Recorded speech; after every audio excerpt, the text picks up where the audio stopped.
What's Sivlois Mitzrayim? I'm going to liberate you from Sivlois Mitzrayim. What's Sivlois? So the world says Sivlois means the burdens. He says Sivlois means from the word Lizbol, like Savlanut in Hebrew. What's Savlanut? You know, the taxi drivers tell you Savlanut. They don't need Savlanut. You need Savlanut. Patience. Lizbol, tolerance, tolerate. You're in a long line. You're going crazy. Savlanut, Lizbol. I'm going to liberate you from tolerating Egypt. Until you don't get sick and tired from being sick and tired, you're going to stay sick and tired. You understood how deep that was? If you don't get sick and tired from being sick and tired, you're going to stay sick and tired. It says that stop being Soivel Mitzrayim. You don't belong in Mitzrayim. You weren't made to be in Mitzrayim. You weren't made to be an Eved Avadim for Pareh. It's not what you were made for. You have a shlichus in Mitzrayim, but that's not your destination. That's not your home. Your home is not under Pareh's tyranny. You don't make peace with that. October 7th didn't happen October 7th. October 7th happened the moment the Fogel family was slaughtered Friday night in Itamar. That's when October 7th happened. But our leaders were very foolish. They lived in fiction, fictional reality. It took so many years, so many karbonas. Now Jews are coming back to their seichel a little bit. So Majid's done a chachas. This is what the Baal Shem Tov loved what he said. Have to be able to wanu. Wanu means that people can't underestimate their power. Doesn't mean we don't have obstacles. Doesn't mean there's no serious wounds that people deal with. But even after I deal with it, if I don't want to, I can forever remain stuck in stories. That's Rosh Hashanah. Hashanah is a new year. You go back all the way to the beginning. Start all over again. Alter Rebbe, the Baal Tanya writes in the Geras and Tanya, Geras HaKodesh Yudalad, why does it say Mereishis Hashanah Vad Achris Shana? If Hashem's eyes are always on Eretz Yisrael, it should just say Eretz Hashem Hashem Elokecha Batamid. If it's from the beginning of the year till the end of the year, so it's always. So he says, because every year, Erev Rosh Hashanah, the energy from the past year goes up, back to the source. And Rosh Hashanah, by Tfilis and Tkiyas Shofar, the new Chadash Shemechudash Shalahoya Dayan Kazeh, a new light that never existed in the universe till this Rosh Hashanah comes down again. So that means every year has new possibilities, new energy, new opportunities, but I have to be open to that new oil. So that's the story of reinventing oneself, but from a place of compassion and love and empathy, not from a place of pressure. It's the gift of reinvention. So tonight we say Hoidul Hashem Ki Tov on the great miracles. Sometimes Ein Bal Anes Makeh B'Nisai. Ein Bal Anes Makeh B'Nisai. You know, sometimes motorcycles can take over a country and destroy a whole country. Primitive motorcycles of a bunch of bandits, lolas, rotzchem. And sometimes you have koiches to do things that nobody can expect.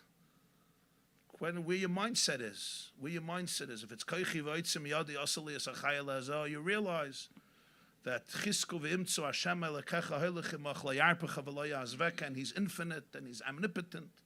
And Hashem Elokim Chai, Emes Hashem La'olam. The Jewish people should regain individually and collectively our true resilience and strength and emunah and achdus and unity. And to be able to hold on to that and to remain focused, like razor-sharp focus with precision on that power and that energy until we see complete nitzach and didan natzach b'karav mamash l'chayim, l'chayim, l'chayim. L'chayim, l'chayim, l'chayim. Majid's done a chachas. Friday night by us in Shul, the Chazan, in the middle of the Chadaydi, started the Dan Notzach. And then I realized, and the whole Shul went wild from it. It was interesting. In the middle of Chadaydi, he started, yeah. Then I realized we weren't sure yet if it happened, but...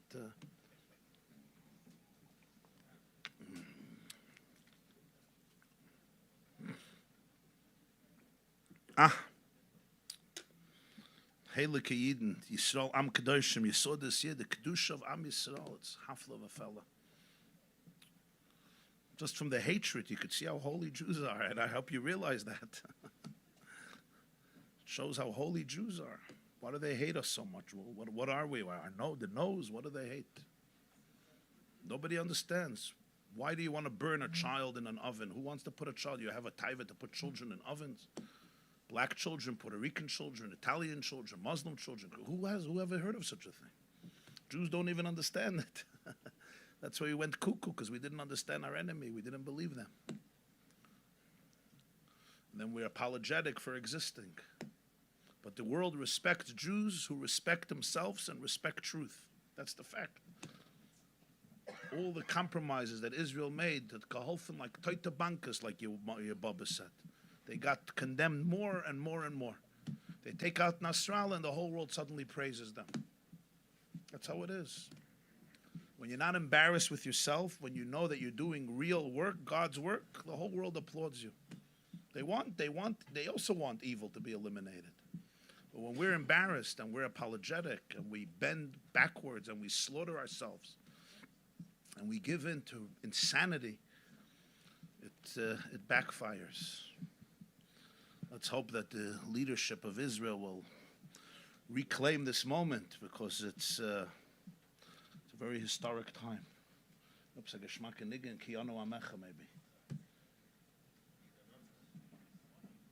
Could do Anotzach and then Kiyano Amecha. Chaim.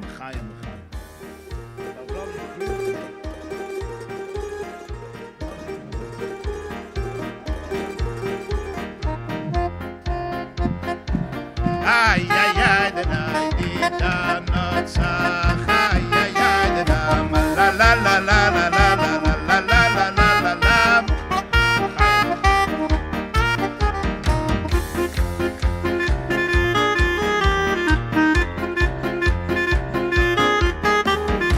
Bam bam bam bam bam bam.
l'chaim, l'chaim, l'chaim, l'chaim.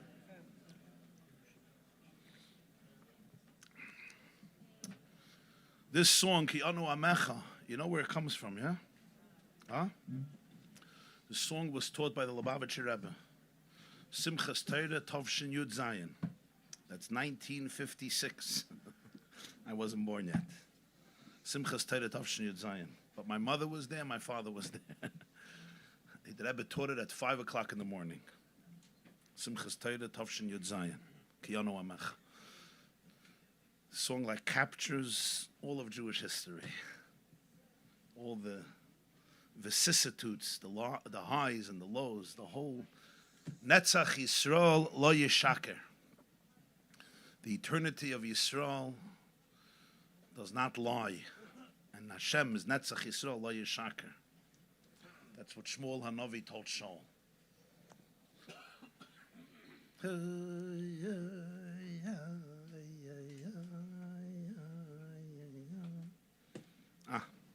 L'chaim, l'chaim, l'chaim, l'chaim, l'chaim, l'chaim.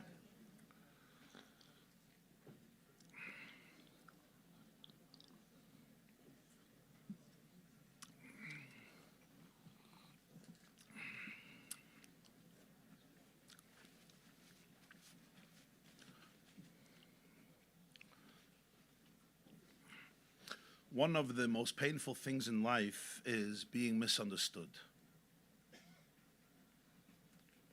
When somebody is misunderstood, especially by people who are close to them, especially who are people who you would think would understand them, it's very painful. Anybody here who's sitting here who's been misunderstood? Anybody? Anybody has not been misunderstood? Especially by people you expect to get you, to see you, to notice you, and you're misunderstood and you're accused of being who you're not. It's a very painful experience. I'm sure some of you relate to this in a very real way. Especially when you know how innocent you are, and your objectives are innocent, and your motives are innocent, and you're truly pure, and yet you're accused of things that are completely alien to you, and by people you would expect otherwise from. It's a very lonely experience. Husbands who are accused by wives of being charlatans, or women who are accused by their husbands of being whatever, or people being accused by parents, or by children, or by community members. It's a very painful experience, especially for innocent people. And this is why the story that we read in the Haftarah of the first day of Rosh Hashanah is so astounding, because that's exactly the story. The maftir of the first day of Rosh Hashanah is Shmuel. Shmuel Aleph Pedek Aleph, the beginning of Shmuel. What's the story? There was a man named Elkanah. Elkanah had two wives, Chana and Penina. Penina had many children, Chana and Yeladim. Chana had no children. Elkanah used to go frequently to visit the Mishkan in Shiloh, and he would take his family with him. And one year, it says, after they ate in Shiloh, Chana went to the Mishkan, she went to the sanctuary in Shiloh, V'hi maras nefesh. Her soul was bitter, her soul was in pain. So she davens before Hashem, Lifnei Hashem, in the Mishkan. The Ralbag says it was Lifnei Kodesh HaKadosh, B'Bachei Tifke, and she sobs. She makes a vow, she says, if you're going to give your servant, your maidservant, Zera Anoshim, child, Unesativ L'Hashem Kol Yemei Chayav, I'm going to dedicate him for God all the days of his life. She's praying deeper and deeper and deeper. And who's sitting on the throne? Eli. Eli, who's the Kohen, serving in the Mishkan. According to some opinions, he was the Kohen Gadol also. The Eli Shomer Espia. Eli is watching her. Rashi says he waited till she finished. Mitzape Masai Tafsik, that's what Rashi says. When Chana finally finished praying, it was a long time. It says Hirbisa, she prayed for a long time. So Eli turns to her, and he says three words, Ad Masai Tishtakarin. How long are you going to remain an alcoholic? Hasiri es yenech me'aloich. It's time to create an AA chapter in your community. Alcoholic Anonymous. Get rid of your wine. Hasiri es yenech me'aloich. That's his line. You're a drunkard, and how long are you going to do this? How long are you going to be smoking, drinking, relying on all these substances to deal with your pain? Get your life together, Chana. Interesting. Chana responds and says, Eli, you got it wrong. Loi. Yayin v'sheicher loy shasisi. I didn't drink. Isha kshas ruach anoichi. Ve'eshpoiches nafshi lifnei Hashem. I'm a woman who has pain, and I poured out my soul to God. That's what I was doing. Vayan Eli vayomer. So Eli says, he obviously is persuaded by her, and he says, may God fulfill your request. And indeed, Chana becomes pregnant, and she has a baby, and she names him Shmuel. Kemei Hashem she'iltiv. Shmuel, from the word Shaul, I borrowed him from God. He's alone. He's alone. And he becomes the great Shmuel Hanavi. The Gemara says, Moshe v'Aaron b'Chayanav, Shmuel b'Koresh Shmai.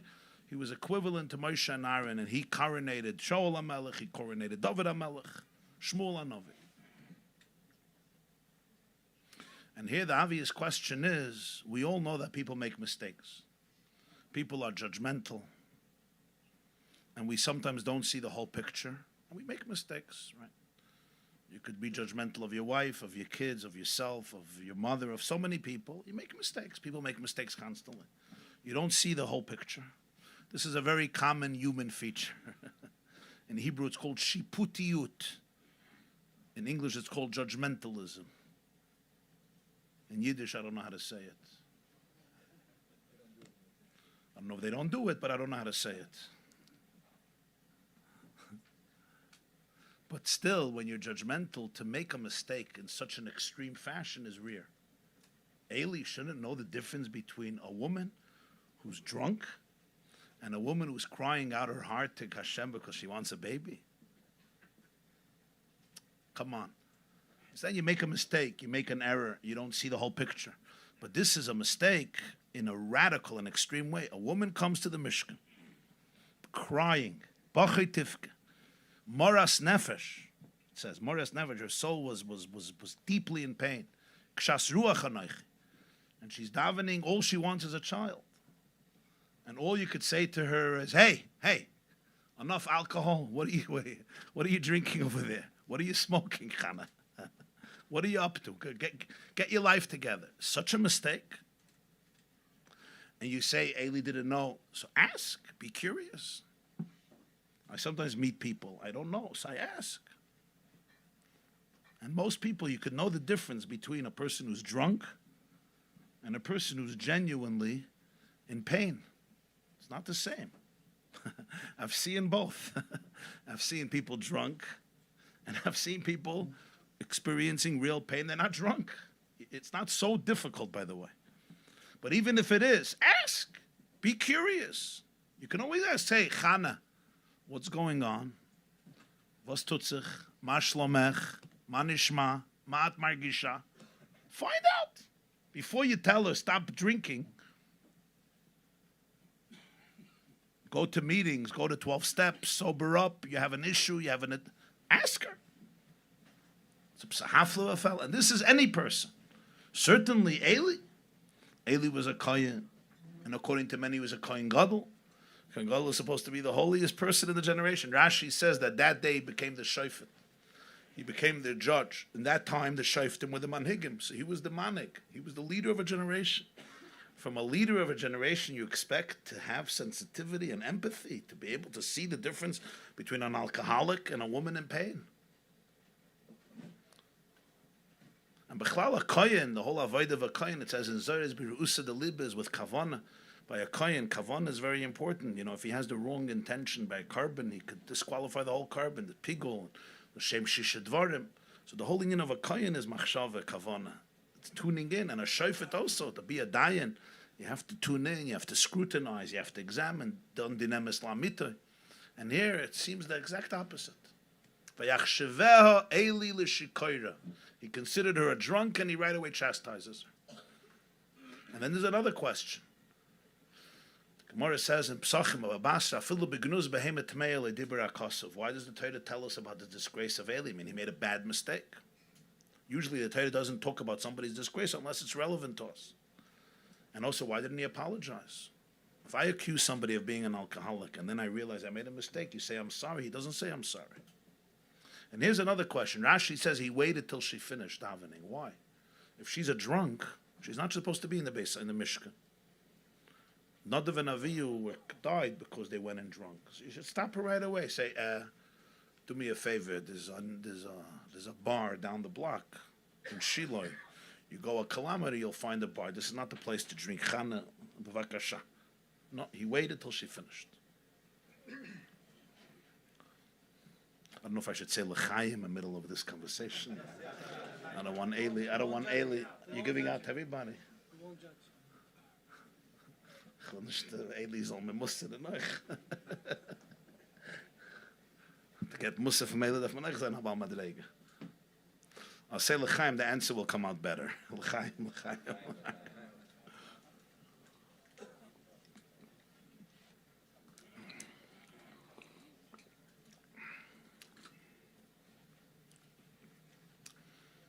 The explanation in this,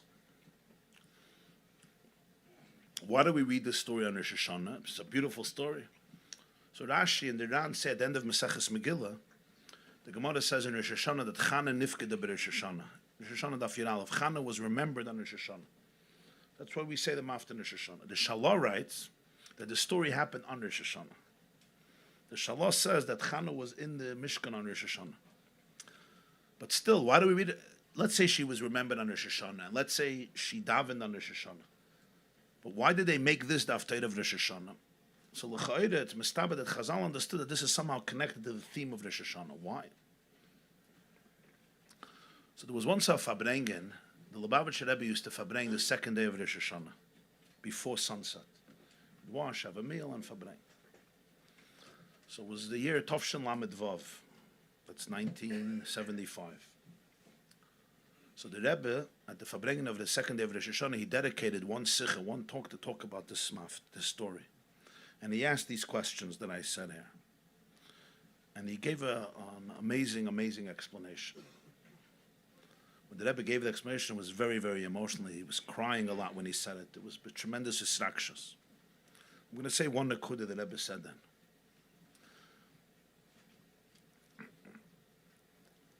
It's a whole different different story. If you look at the davening of Rosh Hashanah, you'll see a contradiction right away. There's two opposite themes in the davening of Rosh Hashanah. Until today, people struggle with the contradiction. On one hand, Rosh Hashanah is Yom Hadin, it's a day of judgment. And therefore, people on Rosh Hashanah plead for a good year.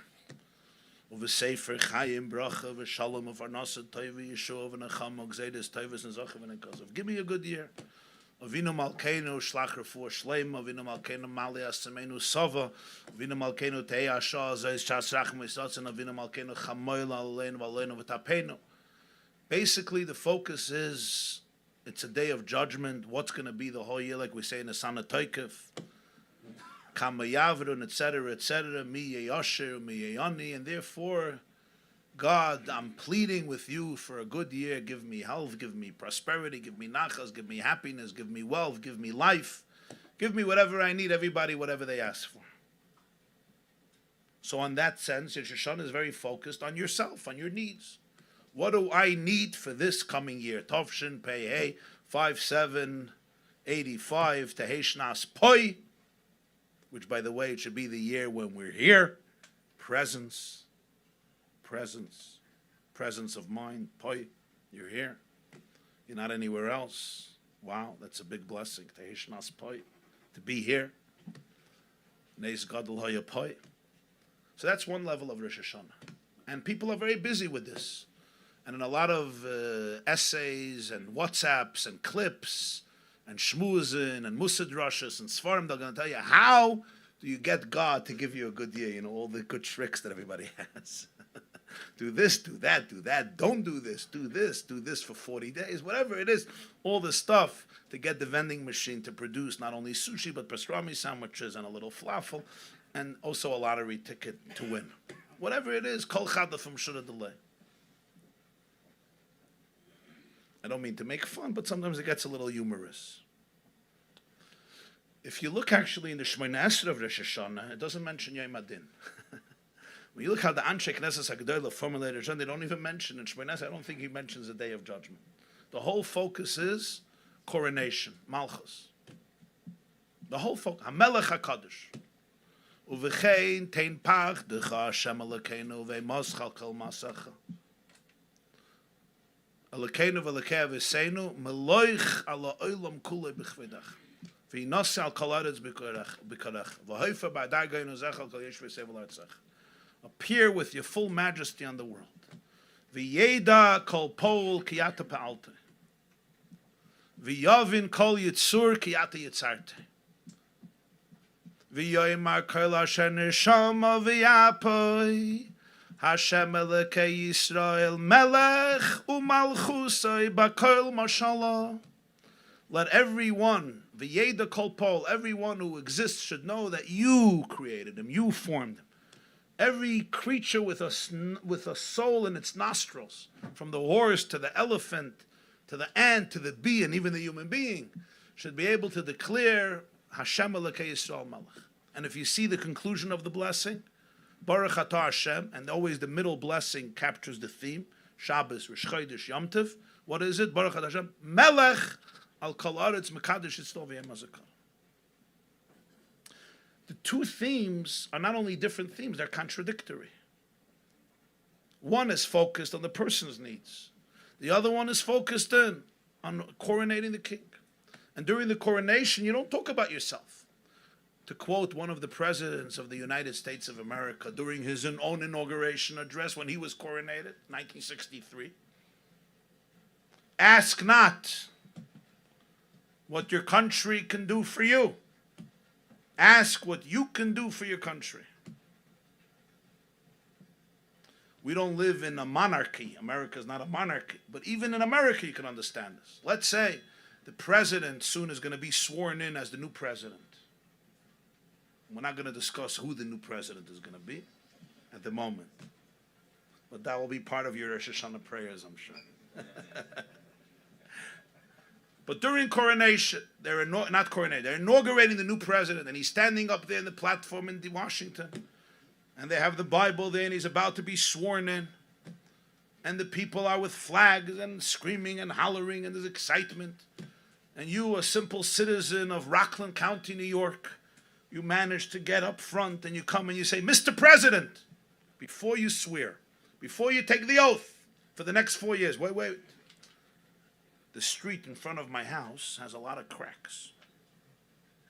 You're the leader of this country, right? Do me a favor. Take care.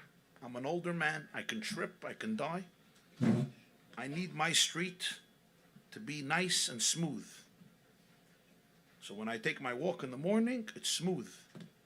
You're the president. Please take responsibility. You'll say, this guy is... Why? You came to the right person. He's the boss. The buck stops here. The answer is, this is the coronation day. It's inauguration. At this moment, transcend. It's true, your house has a street, and the street needs to be smooth, and if it's not smooth, oy va'avoy. That's true.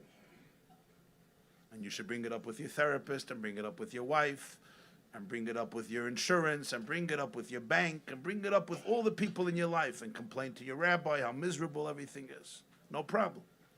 Tomorrow, come back, and if you get into the president, talk to him about your street. But today, ask not. It's a moment of national unity. It's a moment of transcendence. It's a moment where you forfeit your individuality and your focus on me in order for the focus of we. The famous, those who know a little bit about hockey. So in 1980, finally the Americans defeated the Soviets in ice hockey in the Olympics. They call it Miracle on Ice. The Soviets were triumphant every year. The Russians had a monopoly on hockey. But in 1980, the Americans finally, this is the middle of the Cold War, so it was a big thing. So the coach, his name was Herb Brooks. I think he was Jewish, if I'm not mistaken. Usually they're Jewish. They're the coaches. The players are the goyim, but the coaches. So we need a little more exercise. Be'ezer Hashem, after Slichas.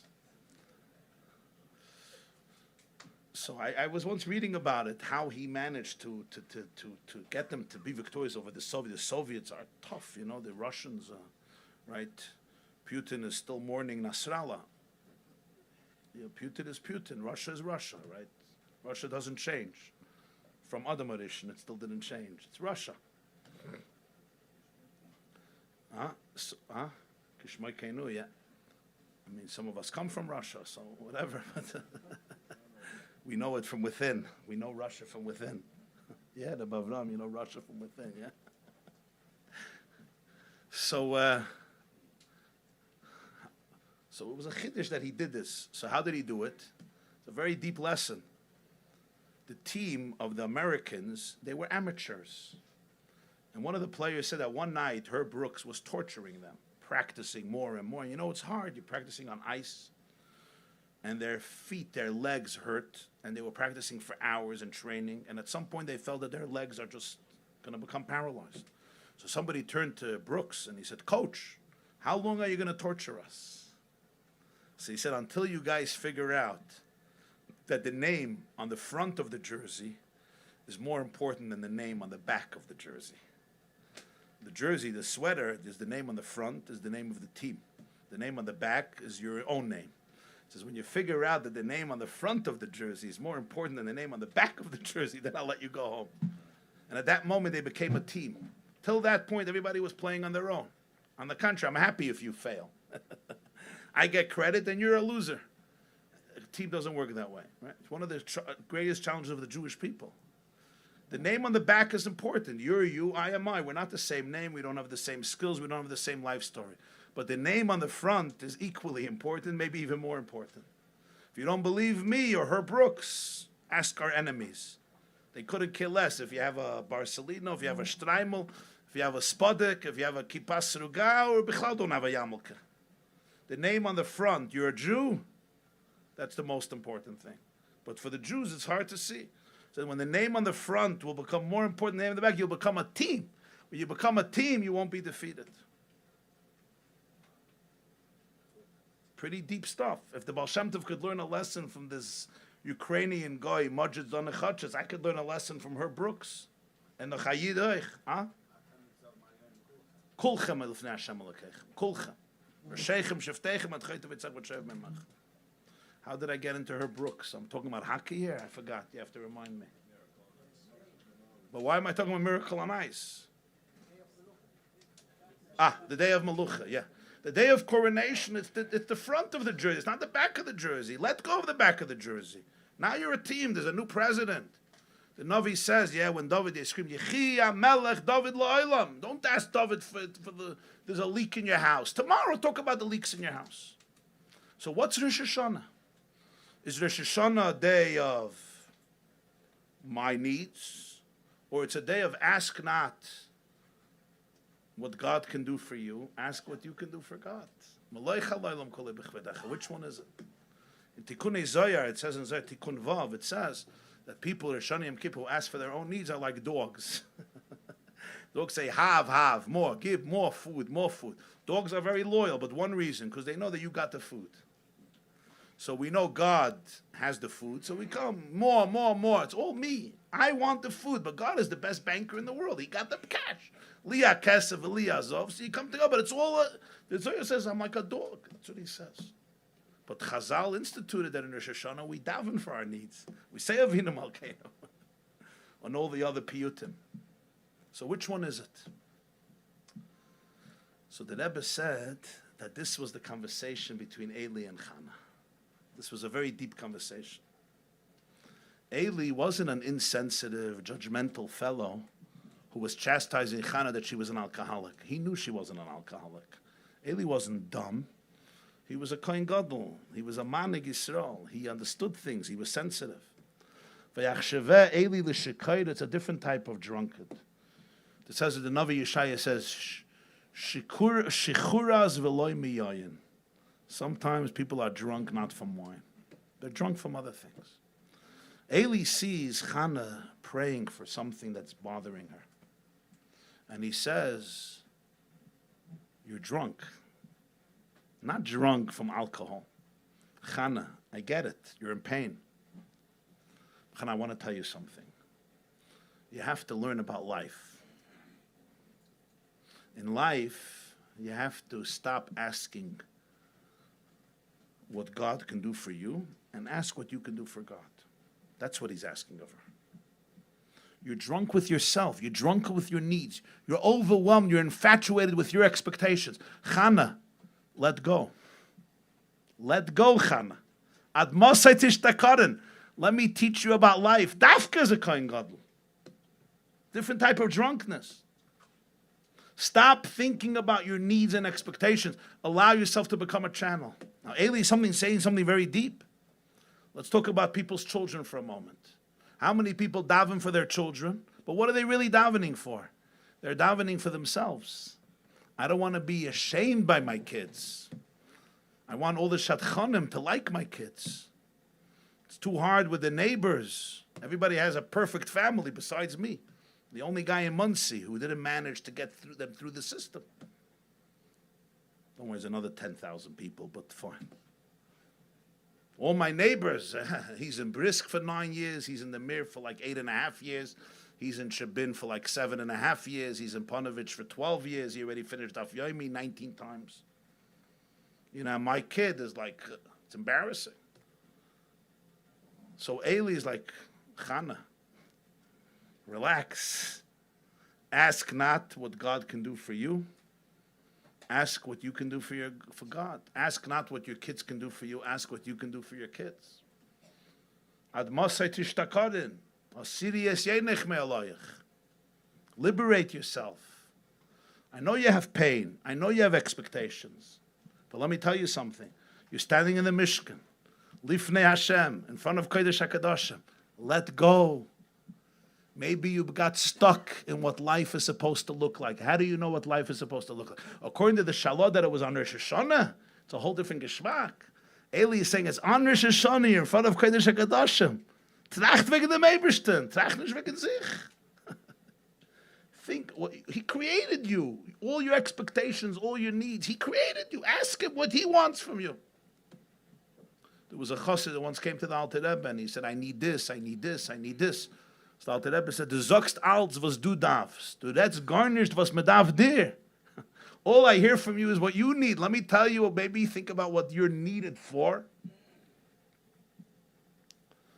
Eli was saying something very, very, Mili b'shamayim v'mchalech hafatzti baretz.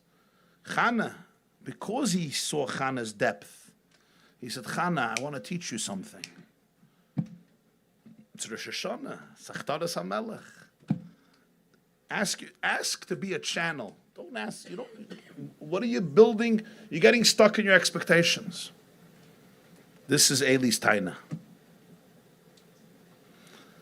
It's not from insensitivity. It's coming from this is a tiff of art. This is real stuff. Eli was asking Chana for bittul. What's bittul? Bittul means let go. Everybody has expectations what life is supposed to look like. How do you know what life is supposed to look like? Let go. Ask what God wants your life to look like and be a channel. So you would think Chana would say, wow, what a sheer. She responds. And she says, Eli, you're not right. You got it wrong. Chana takes on Eli. She takes on Eli. In order to understand what Chana is saying, darf man sagen ein bisschen l'chaim. L'chaim.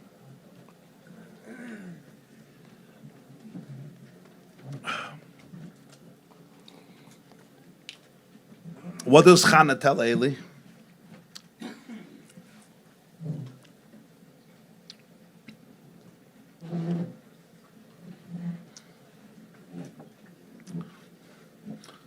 I guess to get from the question to the answer, darf man haben ein bisschen Afsaka.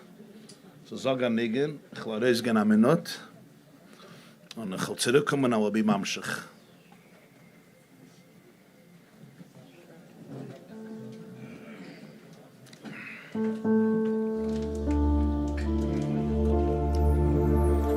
be right back.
schuch miana bezage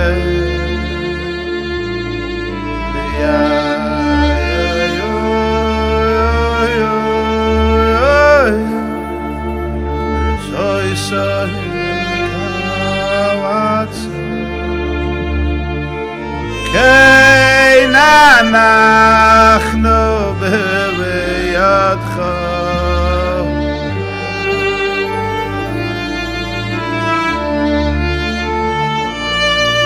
אוי לעברי סבא ובית ויאל תפר אוי כי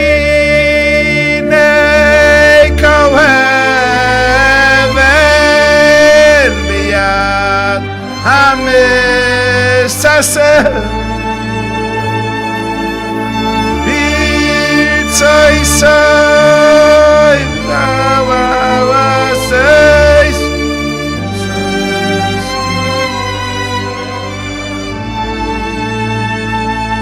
Oy keina nachnu beyadcha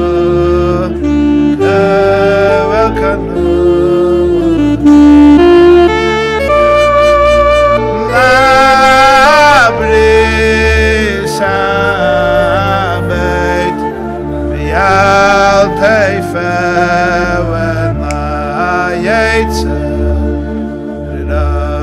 Bye bye bye bye bye bye bye bye bye bye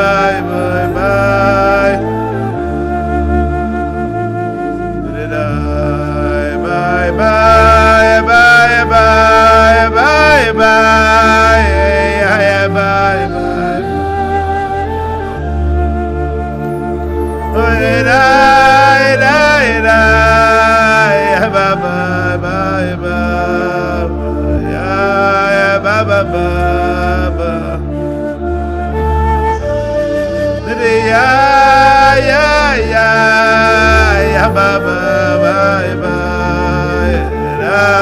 bye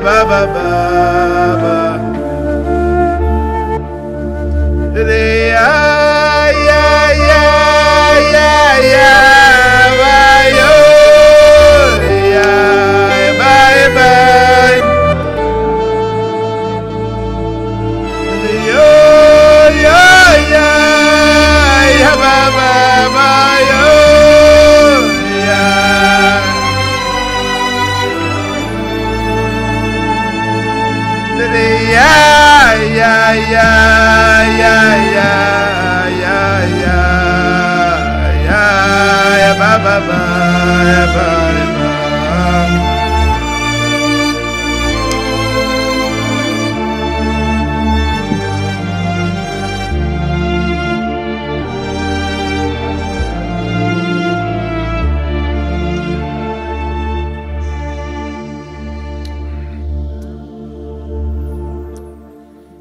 So Eli is not some insensitive man who looks at a woman and says, "You're drunk." Eli understands. The person is in pain. People are in a lot of pain. But Eli wants to expand her consciousness. Eli feels that precisely as the Kohen Gadol, he should teach her something. And Eli wants her to see things differently. It's important to understand Eli's perspective. Sometimes people remain stuck in what life is supposed to look like. They're frustrated. They're annoyed. They're constantly fighting with God, so to speak. It's a kalin avart. The base aden is a kalin. So being sort of shleima kaliner, it says in Parshas, he says it in Vayetze, but it says in Parshas Vaschanan. So Rashi says, what's b'chol levavcha, with your whole heart?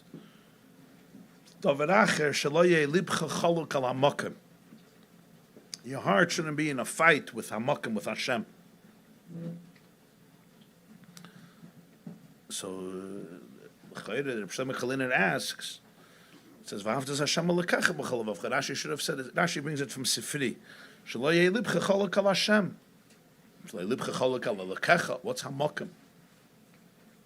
Hashem is called makim, but why here? People get into a fight with the place that they are in life.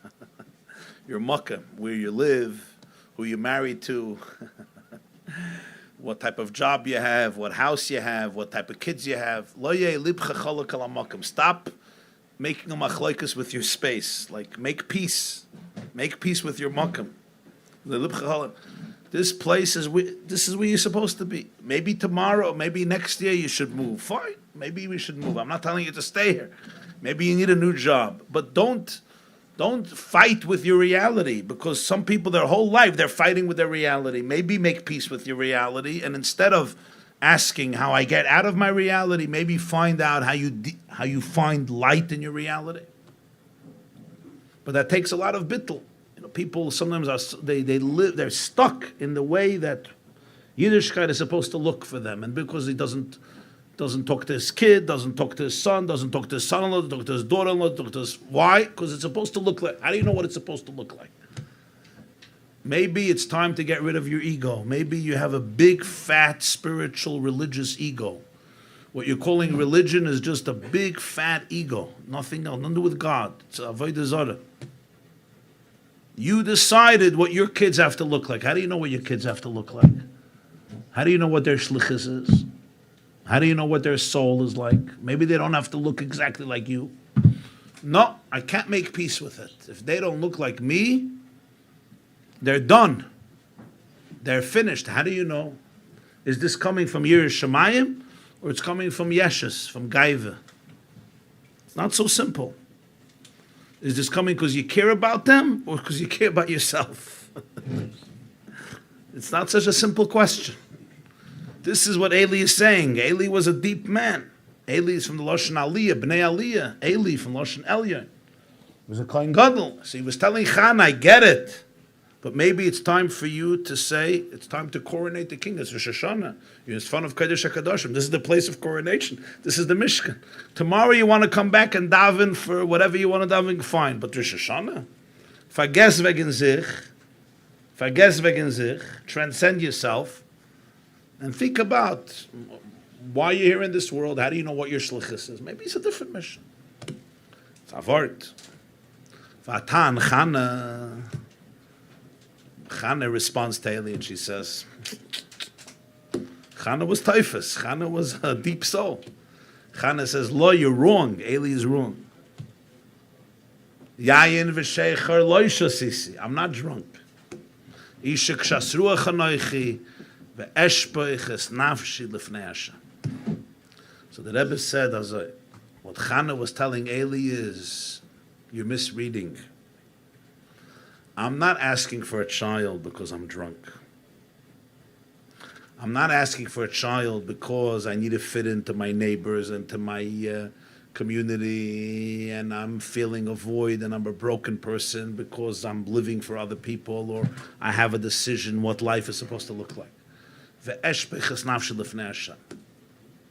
This is part of my this is Ishtabchus HaNefesh. It's my soul is pouring out to God. What Chana is telling Eli is, there's two types of prayer. There's two types of tefillah. One is prayer that's coming because I'm lonely, I'm alone, I'm broken. I have a lot of expectations, a lot of frustrations. And I'm coming to Hashem and I'm saying, fill this, do this, I should feel better. That tefillah has a lot of anxiety in it because it's coming from separation. Chana says, my tefillah is not with anxiety. Ve'eshpeches nafshi lifnei Hashem. My desire for a child is part of my dveikus with Hashem. It's part of the Maloich HaLolam Kulei B'chveidecha. It's not separate. I'm completely one with God. But inside of me, I have the potential to bring to the world a Shmuel Hanavi. It's not only my will, this is God's will. I'm aligned. And I'm asking Hashem so I should be able to manifest his true light in the world through Shmuel Hanavi. Sometimes you're davening from a place of separateness, from a place of anxiety. Chana says, that's not my prayer. It's a different prayer.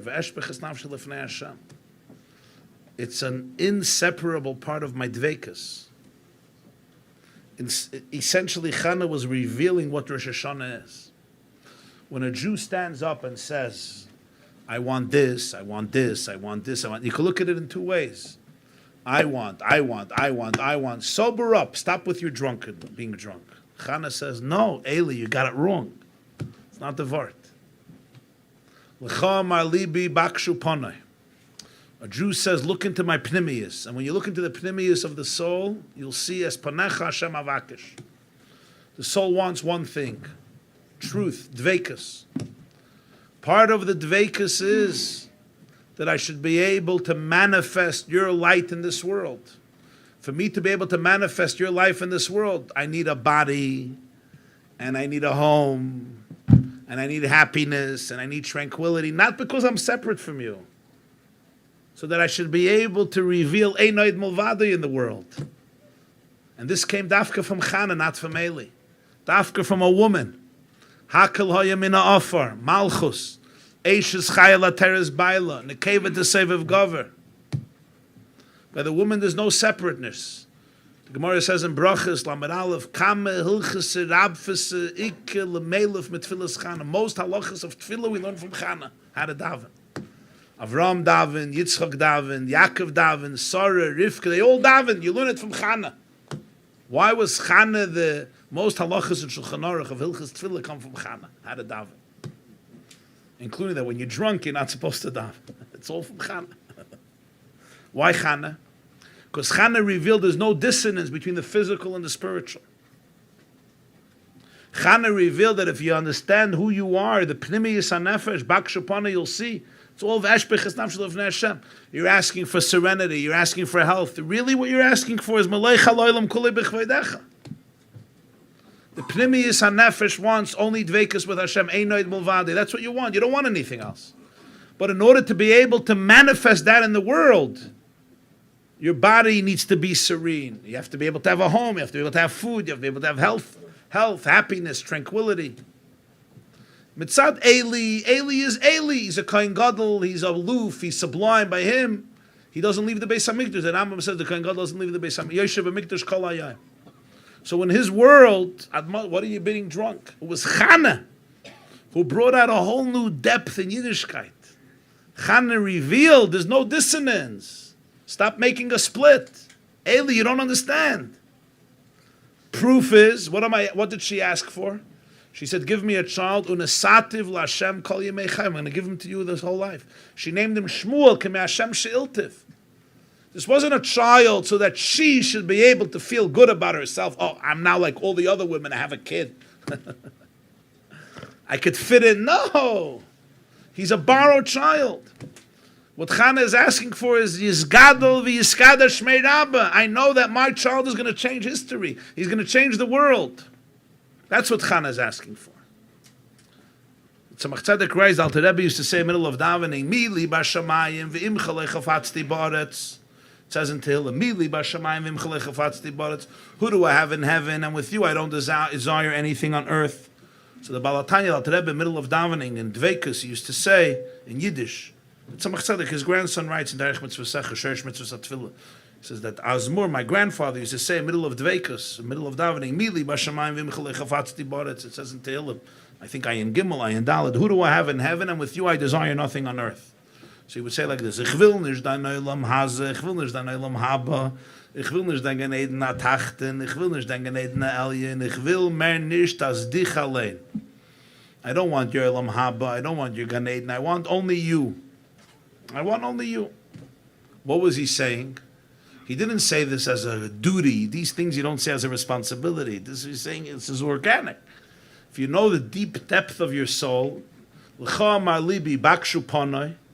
you look into Panay to Pnim, you'll see as Panach Hashem Avakish.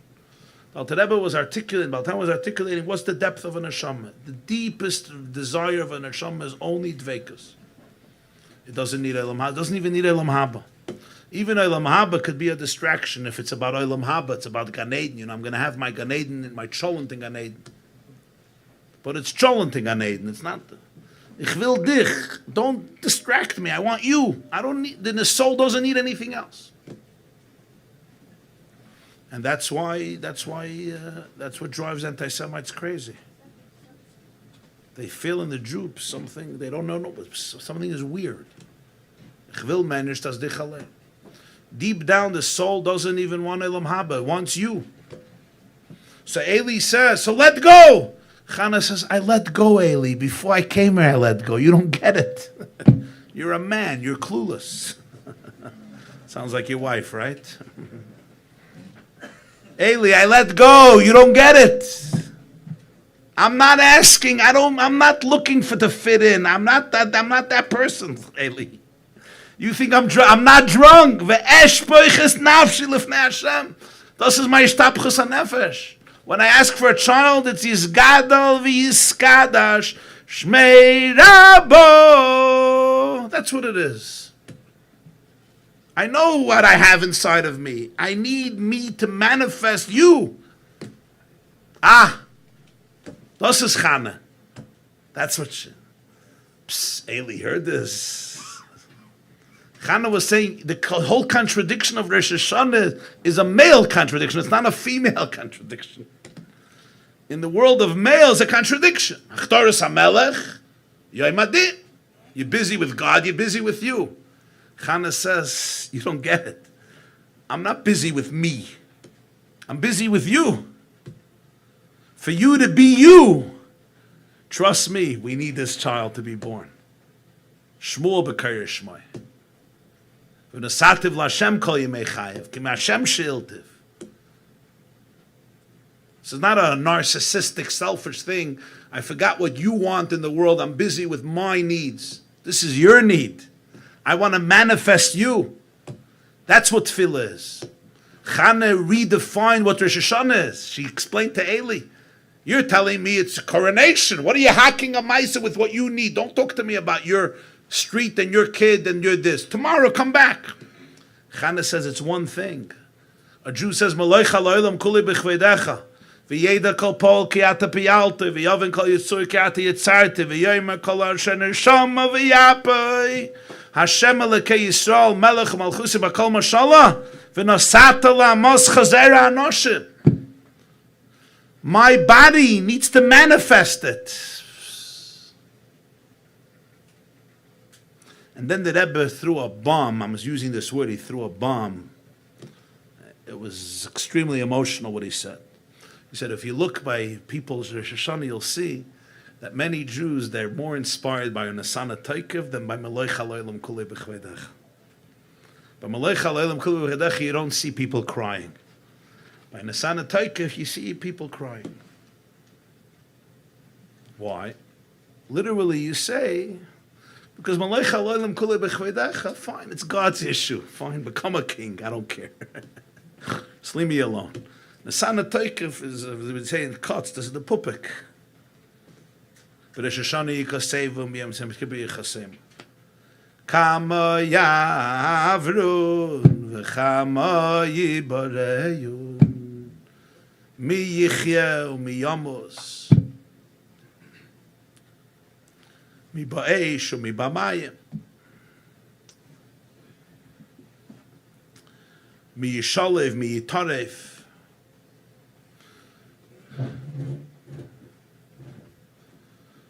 mi yishalev, mi yisyasa, mi yanuach, mi yanua, mi ye'asher, mi ye'ani, mi yishafel, mi yarum. Everyone, this is about me.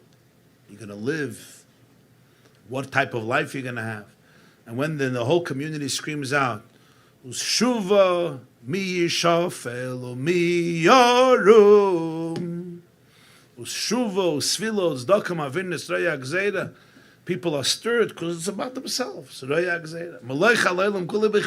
God, you'll figure it out. I'm sure you're a good melech, you'll figure it out without me. Before I was born, you were a melech. You'll also be a melech. I trust you, you'll figure it out. Yeah. It's like a rabbi once said, a rabbi from South Africa. So in South Africa, the big sermon is Friday night because by day you go golfing, at least till Tovshin Pei Dalet. So he said whenever he got up to speak, there was a Jew in the front who would fall asleep. And good Jews, the rabbi gets up to speak. It's a time to Shina B'Shabbos Tainuk. The rabbi once asked me, what's the most important thing in a shul? He said, you travel around the world. What's the most? I thought comfortable chairs. He said, why? I said, when you speak, they should be able to schlaf gesundheit. In the house, they can't sleep. The vibe macht meshig. In shul, they come to shul for 2 hours. They will schlaf in comfortable chairs. The most important thing. You'll get the most donations that way. You give a sermon, they sleep for 45 minutes. Everybody's happy. So this guy, when the rabbi would get up to speak, his name is Berkowitz. He always fell asleep. Tmidim Kesidrim every Shabbos. He was not Meshana, Meminig Avaisov. He fell asleep. He snored. The whole speech, 40 minutes, he spoke. One week, the rabbi was already 25 years. This guy is sleeping. The rabbi is walking up to the pulpit, and Berkowitz already starts snoring. So the rabbi already lost it. All the pent-up frustration of 25 years came out. So he says, Berkowitz, I understand once I start talking, you say it's boring, you fall asleep. I didn't even start yet. I'm walking up. What are you sleeping for? He looks up, he says, Rabbi, I trust you. I'm not like the other guys. I trust the rabbi. I know how boring it's going to be. I can already start sleeping before. Allah cheshbon. It's mukaf chayma. Hakaf. Why am I talking about a rabbi snoring? Huh? Oh, Malay, you'll figure it out. It's fine. You were there before me, you're there after me. Nesana Toikef, this is... I'm going to pay for the mortgage or not pay for the mortgage. I'm going to pay for tuition or not pay for tuition. This is serious stuff. Am I going to live? Chas v'shalom. So at Pashtus, Nesana Toikef, everybody wakes up. Everybody wakes up in shul by Nesana Toikef. Usually they're reading their magazines, whatever depends the shul you have. There's enough publications to keep you busy to Shoshana. Nesana Toikef, everybody wakes up. It's like, oh, suddenly. That's the Pashtus. The Rebbe said that's not the real reason. There's a much deeper reason. The real reason is like this. It says in Medrash, the Sava Kadosh Baruch Hu liyos leidira b'tachtonim. The whole purpose of creation was Hashem wanted a dira b'tachtonim. He wanted a home in this world. That's his deepest desire. And for this he created all of the worlds. Even the highest worlds were created. Liyos leidira b'tachtonim. Was for dira b'tachtonim. I want to be with you. I want a relationship with you in your heart, in your soul, in your psyche. And in your world, in your body, in your home, in your environment. The etzem haneshama of a Jew is one with Atzmos, with Hashem's essence. So this essence of the soul feels what Hashem really wants. The Hisayrid is the arousal by an Nesana Toikef is because Espanecha Hashem Avakish. It's because the Jew knows deep down that my physical life, that's what allows there to be a dira b'tachtonim. That's what allows Hashem to be manifested in this world. Einaid Mulvada. The Yisayrid is by a Nesana Toikef on a deeper level is because the Neshama deeply feels what Hashem wants. Because ultimately the whole purpose of everything is dira b'tachtonim, therefore this is the Neshama wants more than anything else. That's the Yisayrid is on Neshama. So b'meila, this is what Chana was telling Eli. And this is what Chana revealed in Tefillah. She revealed a whole new dimension in davening. And when Eli heard this, he said, there's no debate here. Of course Hashem should fulfill all of your requests. He doesn't say, I'm sorry to her. He wasn't insulting her. He was trying to teach her Pnimiyas HaTorah. And then Chana went deeper, tortured the etzem of Pnimiyas HaTorah. Eli was teaching her bittul, and then Chana said, and I'll teach you what real bittul is. He wasn't accusing her of being a drunkard alcoholic. When Eli heard this, there's no debate. Of course Hashem should fulfill your desires. And Taka, she gives birth to Shmuel. This is true in every person's life. When you get up to daven in life, there's a piece of Eli inside of you. Eli Miloshin Elyon. Eli the Kohen Gadol, who says, Admasi tishtakaran. Stop being drunk. Ask not what God can do for you. Ask what you can do for God. That's the Eli inside of you speaks.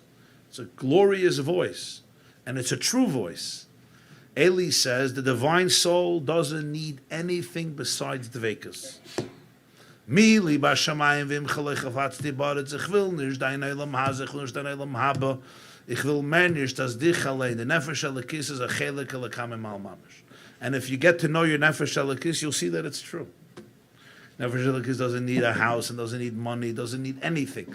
All it's looking, doesn't need nachas. All it's looking for is l'shamish es kainai. Dich alein. I have no expectations. That's Eli. And that's true about everybody's divine soul. It's pnimiyus hanefesh. L'cha amar libi bakshu panoi es panach Hashem avakish. And then there's something even deeper, Chana. And Chana says, no. I get it, Eli, but let me tell you something even deeper. I need my divine soul to be manifested in my animal soul. I need my divine soul to be manifested in my body. I need my divine soul to be manifested in my home. It's all part of Eshbeches Nafshi Lefnei Hashem. If the divine soul remains divine, aloof, if the bliss remains only aloof, the kavanah of Direh B'Tachtonim won't happen. I want my animal soul to be in bliss. I want my body to experience bliss. I want my home to experience bliss. Lisaneg al Hashem. You know why? It's for Eshbeches Nafshi Lefnei Hashem. It's Ishtapchus HaNefesh. Because ultimately the whole purpose was that the whole world, beginning with my animal consciousness, my body should put its mouth on your mouth and declare together, Yizgadal v'yiskadash shemei rabo. Where? B'yolema divira chiliyusei. In the world that he created according to his will. So it should be v'yatzmach purkane. V'karev meshiche where ba'olma divrachiruse. In the world that you created to be manifested of you, to be a manifestation of your ratzon. Chiruuse. Ruse is your will. If my body is detached, if you say forget your body, forget your house, forget your family, forget your kids, it's not, you're not selfish anymore. You're not in touch with Pnimiyus HaNefesh. Only Chana got that. By Chana there was no dissonance. There was no separation. The Zohar says, if you think you're asking for yourself, you're a dog. But a Jew knows you're not asking for yourself. So the Rebbe said, yeah, very nice. But most people, when they're asking for the bank account and for tuition and for the mortgage, what are they asking for? I need to be happy. I need to be relaxed. You're asking for Yizgadol v'Yizkadash Shmei Rabba? So he said, Tzanishtas, it's not true. The Baal Shem Tov says, there's a pasuk in Tehillim Kuv Zayin. Re'evim gam tzmeim nafsham bahem tisatov. They're hungry, they're thirsty, their soul is yearning. Says the Baal Shem Tov. A person gets hungry, a person gets thirsty. I want to eat, I'm hungry, I didn't eat yet. I'm hungry, I'm thirsty, I want to drink. So what do you say? Yeah, your body is gluttonous, your body wants to eat. No. Nafsham behem tisatov. Your soul knows that the sparks of God, of godliness, are in this food. The body is thirsty for this drink because nafsham behem tisatov. Because the soul is yearning to elevate the sparks in this food. Just my body, I'm not always in touch with my soul. So on a superficial layer, I'm looking for this food, or I'm looking for this drink, or I'm looking for this money, or I'm looking for this, simply because I'm hungry. Says the Baal Shem Tov, nafshem bem tisatov. Your soul is looking to get the sparks that it needs. Every soul comes down to elevate its sparks. These are the nitzutzes that are connected to you. So you say, but I'm hungry. You're hungry, but your body is only telling you half of the picture. The real picture is nafshem bem tisatov.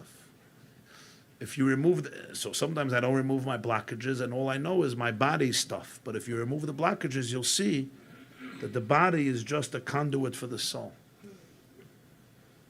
The body keeps the score. So here too, the Jew is standing in Rosh Hashanah and he's saying, I want this, I want this, I want this. Re'evim gam smeim. Nafshem behem tesatav. It's ve'eshpeches nafshi lifnei Hashem. Unesana teikef, mi yichye, mi yamus, mi beish, mi b'amayim, mi yishafel, mi yadam. It's the soul saying, I want dveikus. I want a direh b'tachtoinim. You're not separate. You're not a dog. Ve'eshpeches nafshi lifnei Hashem. I am not in touch with that level. Okay, I may not be in touch consciously with it, but that's what your soul is. You're not looking for anything else. You're looking only for oneness with Ein Sof because that's who you are. And that's why you're looking for this. Even if the outer language may experience dissonance, says the Baal Shem Tov, Re'evim gam tzmeim, nafshem behem tesatav. When Eli heard this, he said, Hashem yitin es shelasach. That's why it's the Haftarah of Rosh Hashanah, because this Haftarah is not a word, this Haftarah captures the mohus, the essence of Rosh Hashanah.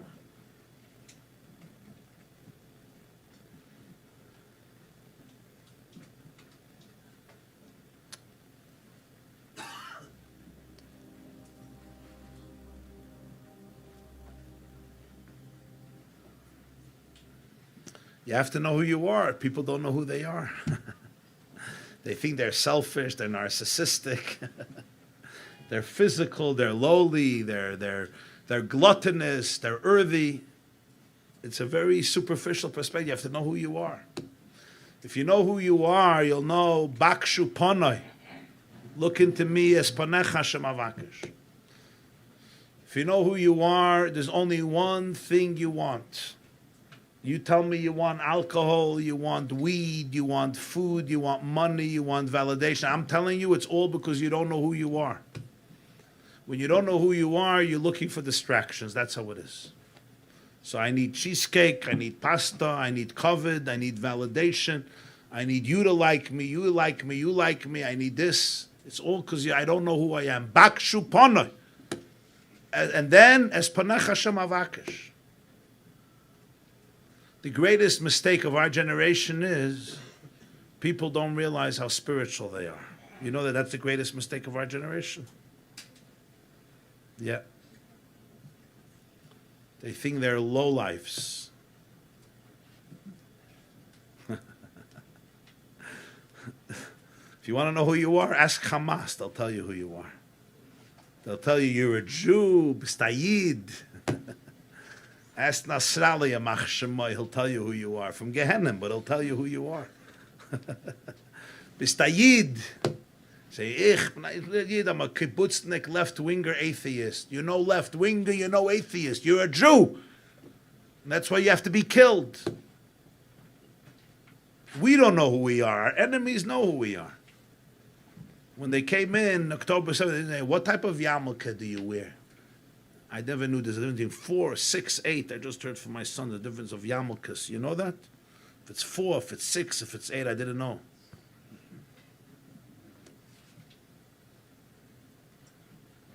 A große Kappel, a kleine Kappel, Kappel, Streimel, this, that, the Barcelino, a Chatziyid.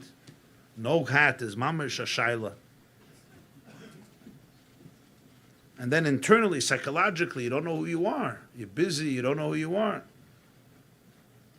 We don't know who we are. You don't know. I don't know who I am. Because my mind plays games. So Chana puts everything in perspective. She says, Eli. By me, there's no dissonance, Eli. I'm asking for a child. I'm not embarrassed. And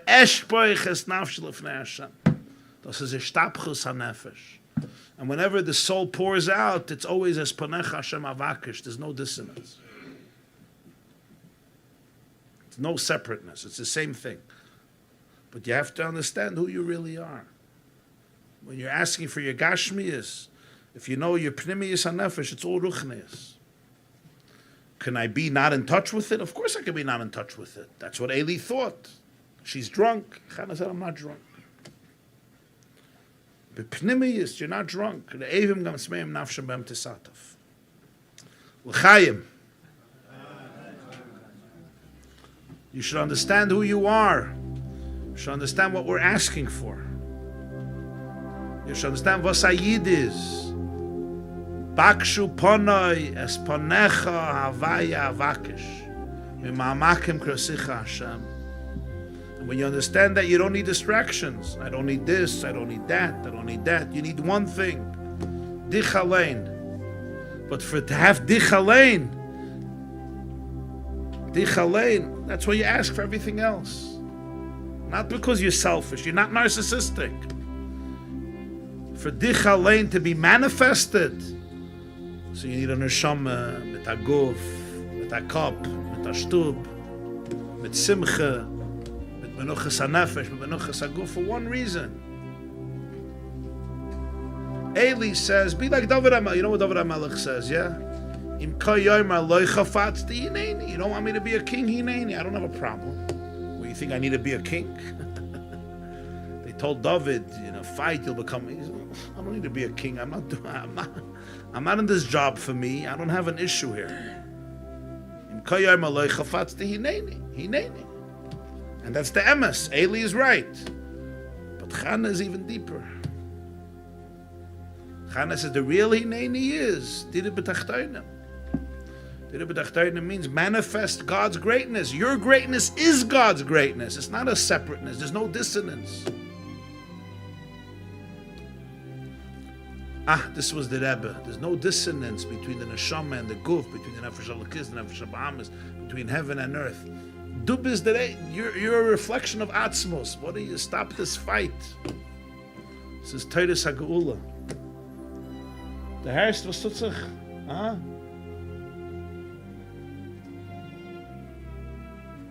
Anyway, this is what the Rebbe explained in Rosh Hashanah Tavshel Lamed Vav. With Pchias, he was crying, Pchias Neirayas.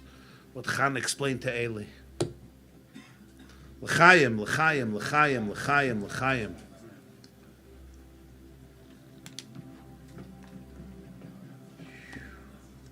The Olam Chap, the Olam is Taifas the Inyan.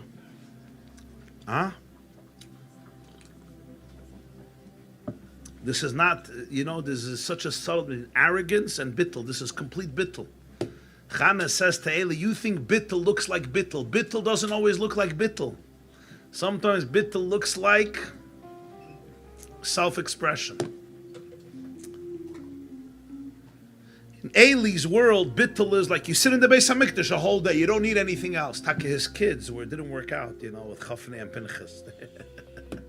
It's interesting. Eli was a spiritual giant, but his kids, his Chimshtois garbet over there, Chafnei and Pinchas.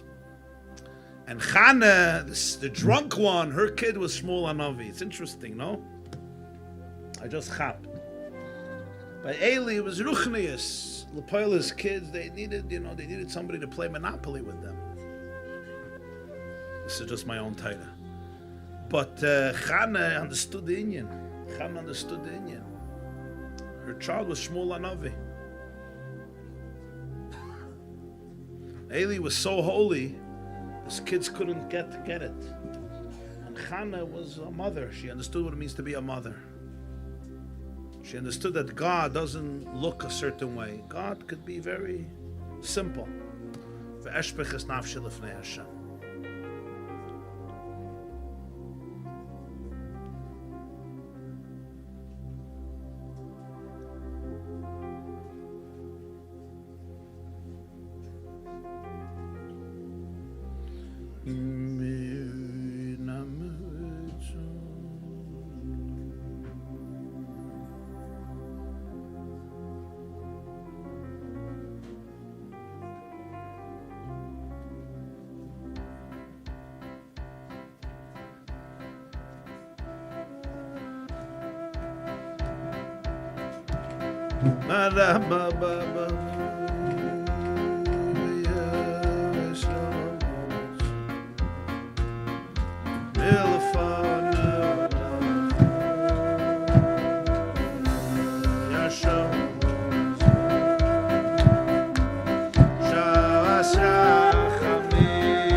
Yashavavaz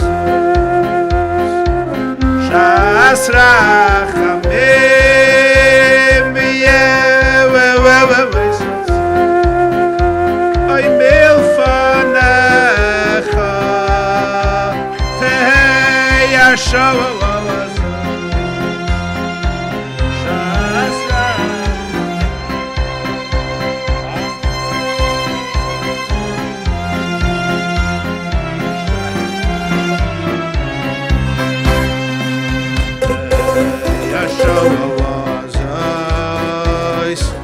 Shas Rachamim V'yevavavaz Milfanecha Yashavavaz Shas Rachamim V'yevavavaz Oy milfanecha Yashavavaz Shas Rachamim V'yevavavaz Oy milfanecha Yashavavaz Shas Rachamim V'yevavavaz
Slichus now. Rabbi Korn is doing Slichus in tent 1 now. These Slichus here also. We've asked to make a bracha, make a bracha. Somebody wants to make a zimun. Those are washed, make a mezuman. Somebody say that person. The Ebershter zal geben everybody aksiva v'achsima toiva, shana toiva umsuka. B'toiv ha'nidev ha'nigla l'matem asar t'fachem, et bracha v'atzlacha ad b'lidai. B'nuchas ha'nefesh, and archavas hadas, b'geshem u'beruach. Shem Yamali Mashalas Lavavchem Lateva V'Levrach, everybody in their own personal needs and the collective needs, and should all be B'Toiv HaNidev HaNigla in health and happiness, prosperity, Nachas, B'Geshem, B'Ruach, in the Eifen of Advari Koisilach and Bracha Ad B'Lidai. To be a shnas of true Geula and true Yeshua, take it from Yad Mamash. Chayim, a good gebencht yar, aksiva v'achsim etayva.